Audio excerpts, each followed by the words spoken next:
Good afternoon, CFM. This is Coach Matt with our Tuesday workout. Let's begin with 3 rounds through 10 calories, your choice, row, bike, or ski, and then grab a PVC pipe and a bench. We're gonna do the first one is our bench PVC T-spine opener. So the goal is, I want you to feel this in all of those posterior shoulder muscles that help to open your shoulder up and get you into a good overhead position, whether we are pressing or hanging. Today it's going to be the hanging version of it, right? But either way, we want to have full, complete, controlled shoulder range of motion before we go into those movements that demand it from us, so that we can keep our shoulder muscles and our joint in a good position and reduce the chances for injury when we do it. So I'm going to get on a bench, knees on the ground, and then have a shoulder width grip on the PVC pipe, and I want you to grab it really tightly. So don't let your pinkies fly away. When your hands rotate out, it internally rotates your elbow or your shoulder, right? And that takes away from the stretch that we're trying to get. So try to keep a nice tight grip, hands about shoulder width. And then I'm gonna put my elbows on the top of the bench, and I'm gonna use my legs, my hips, to kind of pull me back.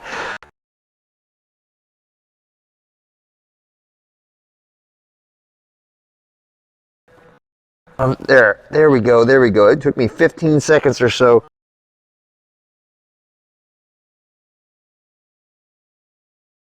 And stretch out that position, right? So feel the tension in your shoulders as it tries to sweep your elbows to the side like that, and that is the stretch that we are trying to get out of this exercise.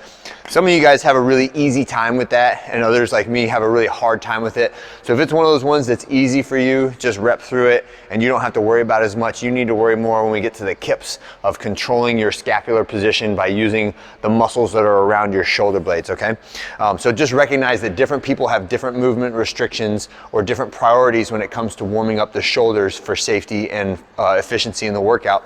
Next one, we're gonna do PVC pass-throughs, but they're gonna be from the prone position. So lay down, don't put your forehead on the ground, and grab that bar, again, nice and tight.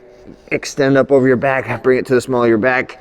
And if you can hold on to it the whole time, you get an even better stretch. So I get to about right here, and then I have to let go, right? So that is all shoulder tension and improvement in mobility that could get me there. The last one is just some kips, progressively getting bigger and bigger, right? So start off with just small rocks back and forth, round one like so. Round two, you can get a little bit bigger, start to put in some knees into it. And then round three, you can practice like the full version of the toes to bar if you want to, but practice that kipping rhythm, okay? And that's what our workout is for today. It is a 25-minute AMRAP, so this is more of our medium to long duration cardiovascular workout. It is a triplet. It involves some cardio.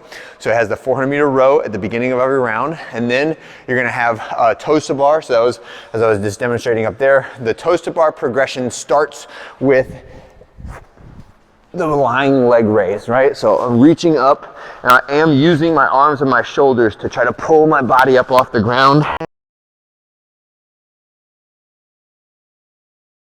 And then on the way down, I'm reaching my feet away from my hands.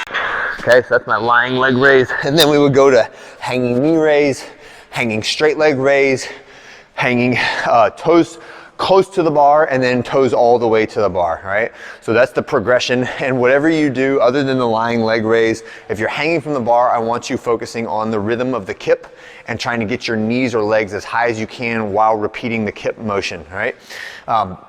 When you finish that, we hop off the bar, and then we're doing 20 Russian kettlebell swings, right, with the 53 or the 35-pound kettlebell, all right? Afterwards, there is some extra credit for some knees and back. 1 to 3 rounds is all you need on that. You don't have to overdo it. If you do it a little bit faster, it will be a little bit more challenging. And the 2 things I wanted to go over at the very end is there's 2 minutes of hold, 2 minutes of isometrics that are asymmetric, right? That's kind of cool, asymmetric, isometric.